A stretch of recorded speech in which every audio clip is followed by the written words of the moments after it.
No one else has the power to give meaning or relativity to time, including the time that exists in the past. You control that. Not Einstein, not Elon Musk. You control that meaning. All right, who has the first question? I'll go. Yes, sir. Andrew, right? Yeah. Right on. How do you know when to pull the trigger when you're making a decision? Great question. So when we make decisions, it's so interesting because people think that every problem that creates a decision has a solution, and there's a lapse of time between the time you see a problem, make a decision, and find the solution. And that's really not true. Every problem or everything that requires a decision, a choice, has multiple solutions. And this is where you can intertwine your faith and understanding that I'm better off, determined upon the significance of the decision, making a quick decision. And so, determined upon being prepared to make that decision, one of the criteria to determine whether I should make a quick decision or take my time is actually timing and risk tolerance itself. If you don't know the timing and risk tolerance of a more major decision, you shouldn't make the decision until you understand the timing and risk tolerance of it.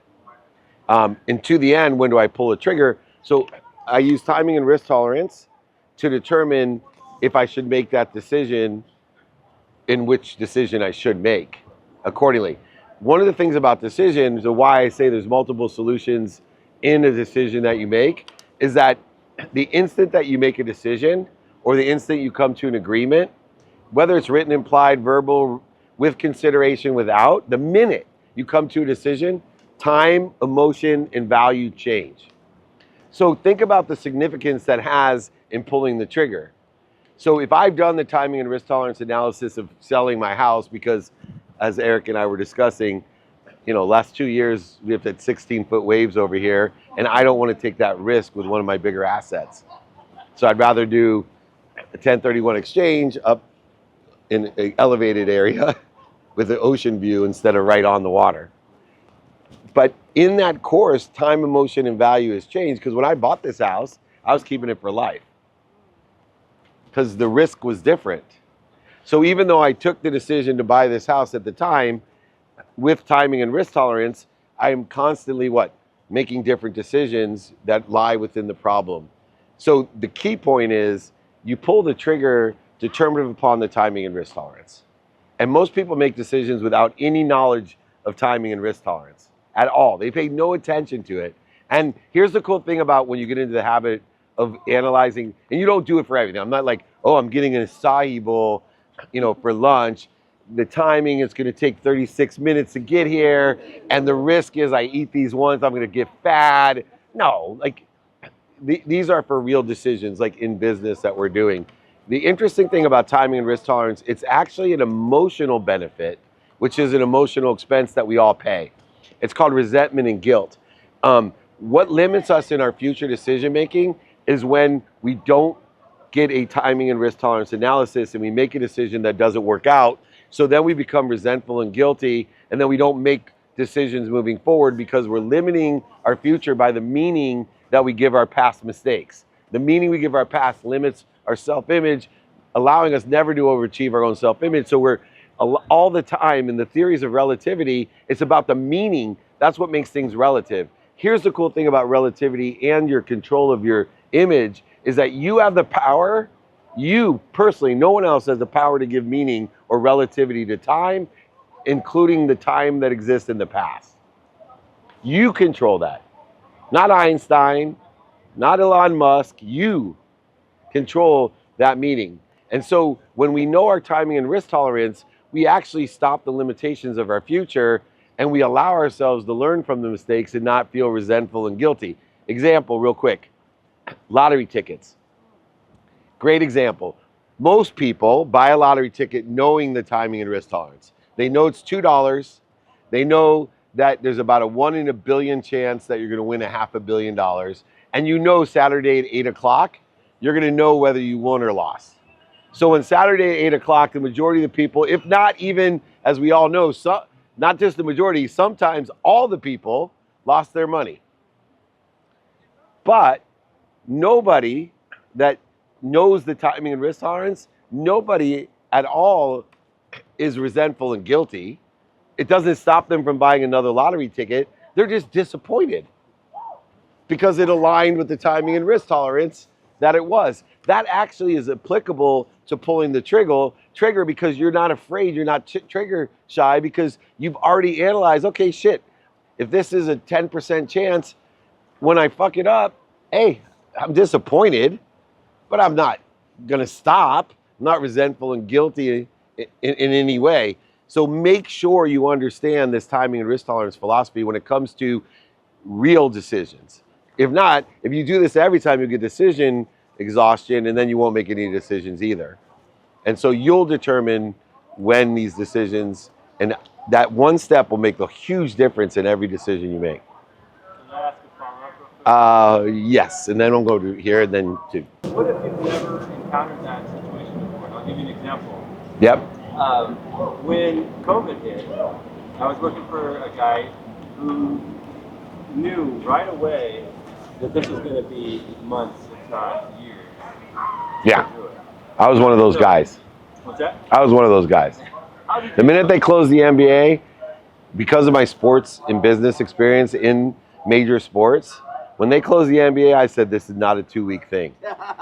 And they have spent millions of dollars understanding this problem before they shut the NBA, which was going to cost them hundreds of millions of dollars. And they were not going to do it for 2 weeks. And so that's how my timing and risk tolerance, and that's why I think you were there when COVID hit. My first thing with everybody, I brought them in and I said, first, I want my camera guys to go upstairs on the roof and I want you to film today and I want you to keep coming back for the next 2 weeks and watch what happens. I immediately put my building for sale as well because I'd done really well. I owned the building. And so I knew that that type of office building was at its peak and it could stay the same through COVID, but most likely it wasn't. And so I put it on the market and ended up quickly selling the business before everything continued to unravel. But go ahead.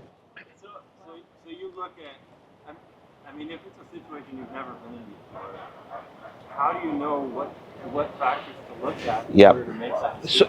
So you're looking outside of yourself for what you can find inside of yourself. And this is true not just about this circumstance, but all circumstance. So one of the things that I like to do is take control of certainty because you have a greater statistical success. So you said you don't know the circumstances.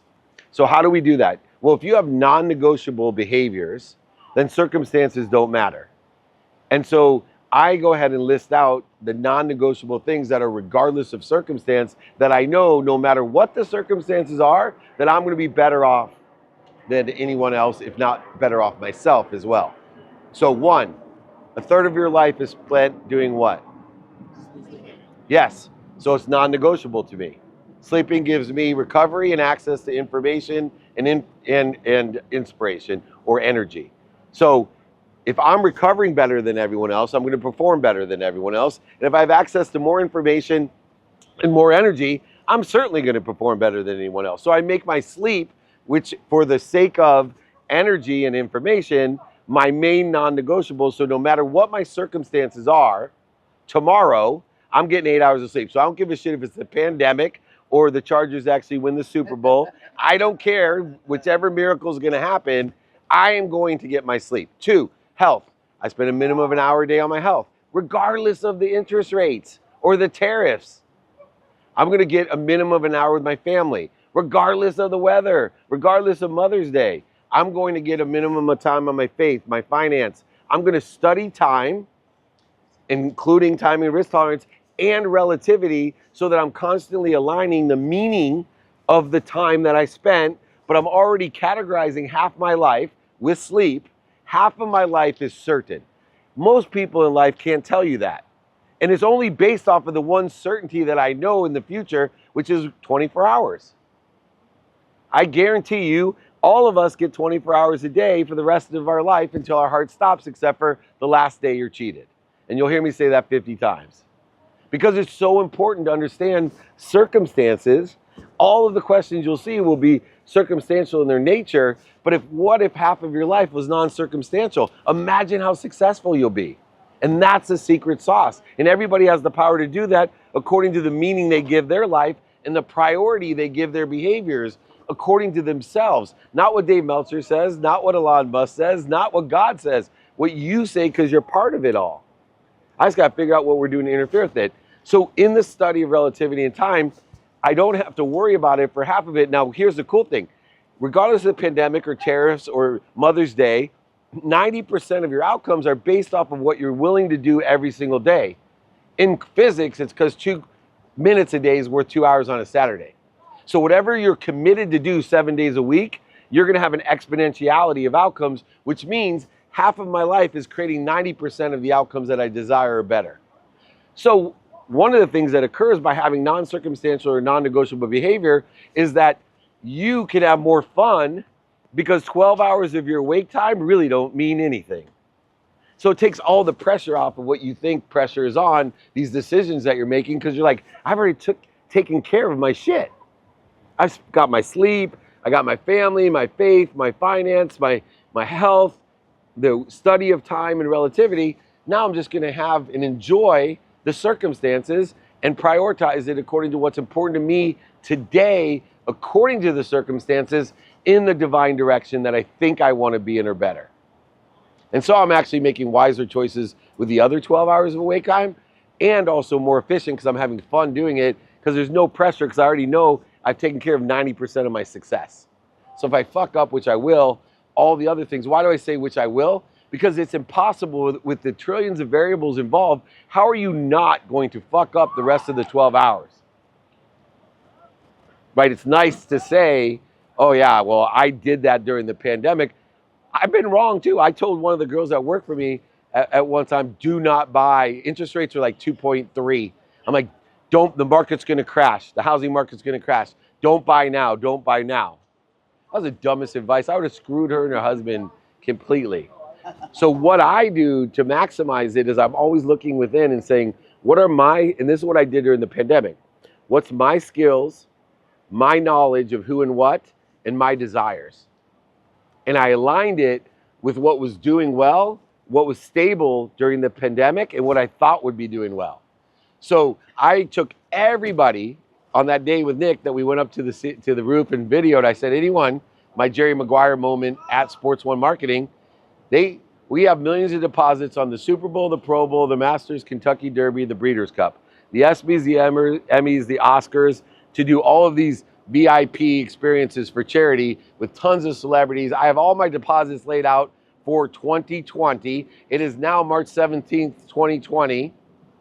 I'm screwed unless I apply my skills, my knowledge, and desires to what is doing well. What can we do virtually?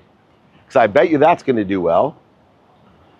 Right? I'm looking in the stock market. What stocks aren't moving right now? Those industries, those careers, those jobs are pretty freaking stable. Why? Right? Why is Zoom stock going up? Why is this? Oh, I get it.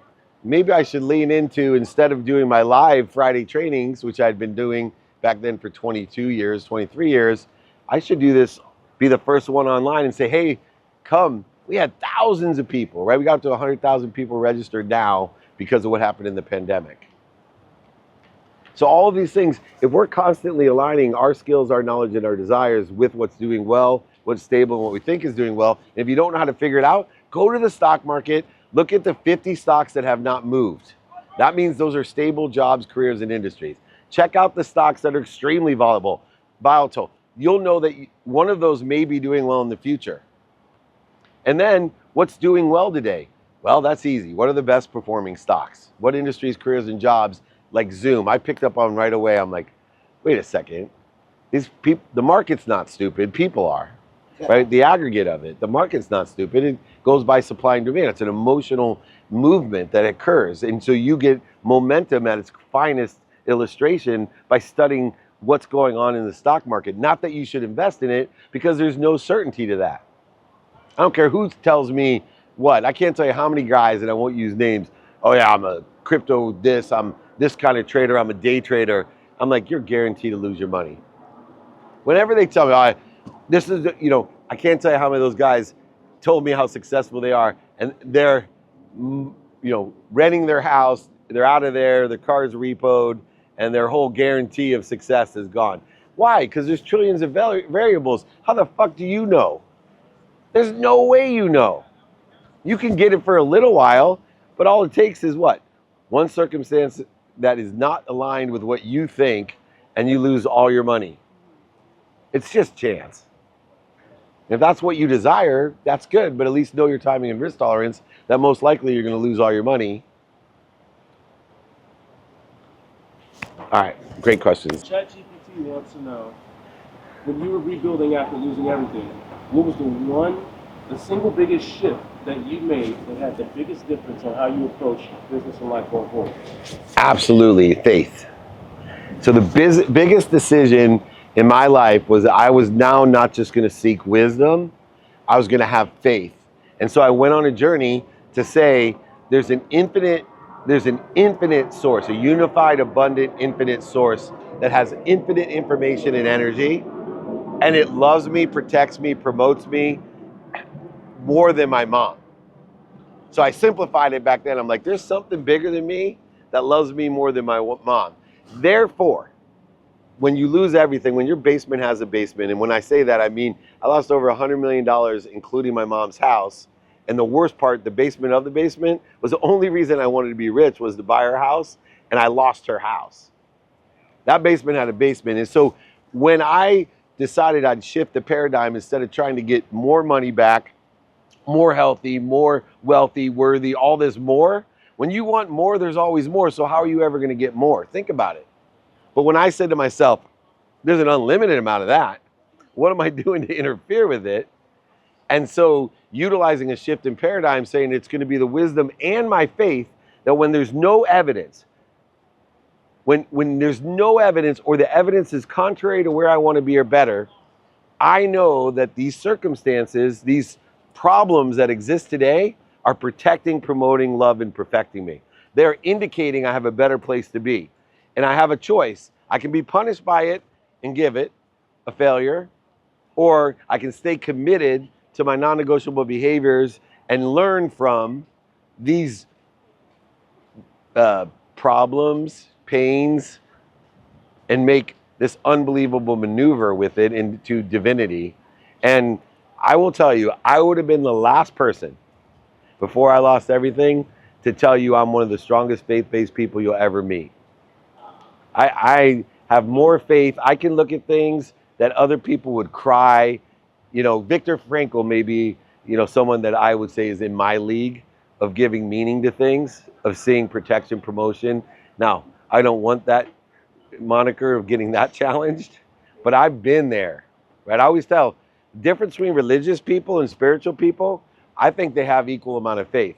My thing is, I believe religious people are afraid of going to hell. Spiritual people have been there. They don't want to go back. None of that.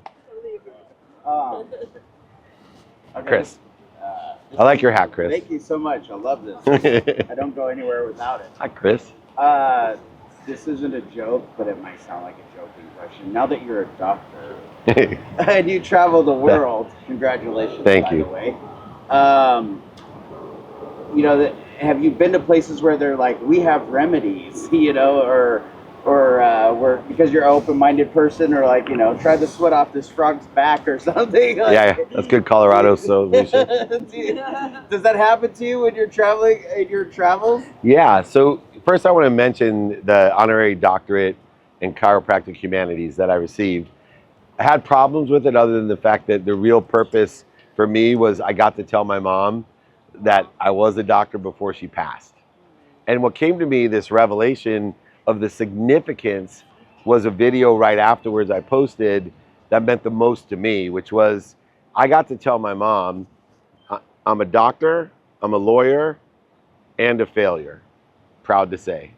Because my mom always said, you're either a doctor, a lawyer, or a failure. Well, I'm all three. And by getting the honorary doctorate, which is a different type of acknowledgement than the work I put in and the investment I made to be a real lawyer and pass the bar and go to law school, compared to the dummy tax I paid to be a failure.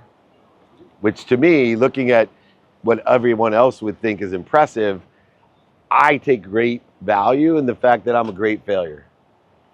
Not many people brag about that. I'm one of the best failures you're going to meet. I know how to fail because I know how to learn from it and accelerate to a better place from the lessons I've learned. And I will continue to be a great failure the rest of my life. And so when I travel the world, I am exposed to all types of, and on the internet, people send me, people send me stuff, I give it to my wife. How many And she's Christians trying to get you saved? No. I am saved, man. People ask me what religion I am. I was like, tell me about your religion. Jesus, Jesus bigger than me, loves me more than my mom. They're like, absolutely. I go, I love Jesus. That's Yeah, awesome. that's fine with me. Buddha, the same way. That's hysterical. Yeah. Dave, I just wanted to see if you're comfortable with answering this question. Sure. Your mom passed away recently, and Yeah. my mom passed away 4 years ago, and instantly a lot of life lessons came to me, and I got focused very clearly on what I need to do in my life. And I was just wondering if it's too early, maybe that No, maybe this it is unlock some new kind of. it did. So my favorite quote is still, you're either humble or you're about to be. And I have a philosophy about the simple things to do or simple not to do. So lean into the simple things. It's like cliches. I love cliches because they're time tested. That's the best advice you can get. If shit's been said for hundreds of years, then you should maybe pay attention more to that than some other idiot like Dave Meltzer telling you something new. Right? Go with the old stuff that works. So I've been working on trying to be present when I'm not humble, because then I'm interfering with my faith, I'm interfering with the source, with the infinite amount of information and energy. So it's a good indicator if I'm not humble that I'm interfering with my better self, my higher self, my potential. And so I thought when my mom died, I got to tell her the last time I saw her, and I knew she was dying because my wife's mom had passed when she was 25, and she was preparing me. And my siblings were fighting her. They were mad at her because she was like, you need to get down there again, Dave. She's going to die in the next 2 weeks. And my sister's freaking out going, what a negative, Julie, that's negative. She's like, no, I'm helping you. You want to say goodbye. So I was down there, and last time I got to see her, I got to tell her I'm a doctor, a lawyer, and a failure.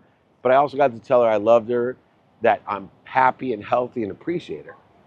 I got to say goodbye. She knew who I was and kissed me goodbye.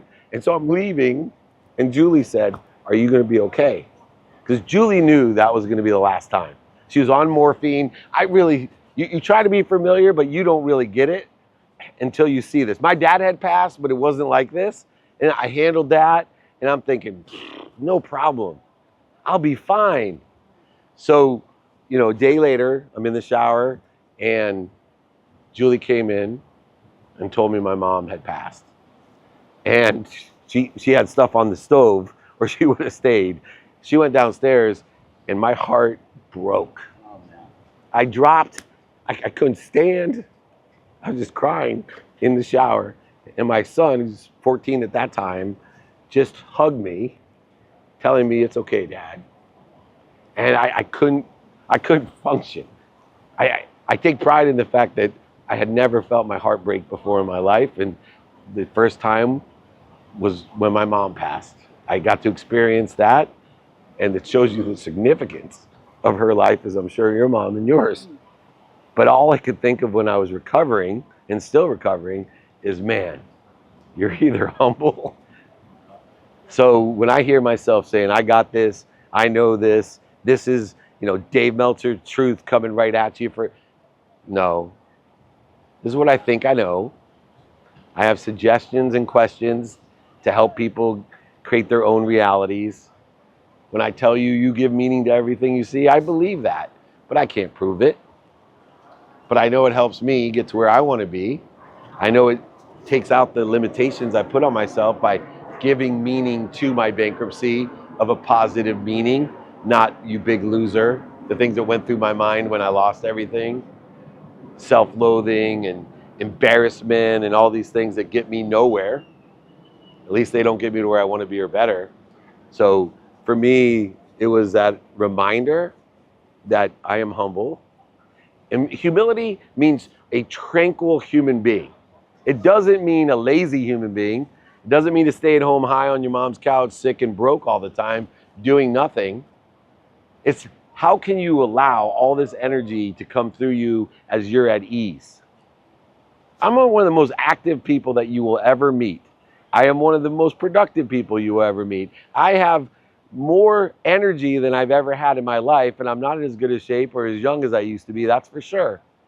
It's because I live a majority of the time, not minutes and moments, the majority of my day in tranquility and humility, accessing information of a higher source and energy from a higher source to utilize in my divine direction. All right, guys. Can I ask one quick thing? All right, one quick thing. Let's say all your books are deleted, all your quotes, everything. What's the last piece of advice you would want to leave with humanity? Be kind to your future self and do good deeds.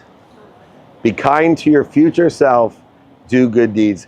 I just wrote a forward for a book called Imagine If, and I, through the process, was thinking, what are some of the things I could imagine that would have an amazing impact that are simple, like saying thank you. Imagine if I could teach everybody to say thank you. Think about it. What if everybody said thank you? Like you opened a door and they're like, thank you. And you went here and they said thank you. And before they went to bed, they said thank you. And when they woke up, they said thank you. Imagine what the whole world would be like with one simple thing. Imagine if I could do that. Imagine if I could teach people to pick up trash when they saw it and put it into its appropriate place. Imagine how quickly the earth would heal itself. How hard is that? There's nobody out there that are empowering people with these simple things to imagine if. And for me, it's real simple. I want people to be kind to their future self and do good deeds. Whether it's saying thank you or picking up trash or just smiling at someone, imagine if the world was kind to its future self and did good deeds. All of it. On the first page. That's it. Yeah. All right. Thanks for being here, Dad. Thank you, guys.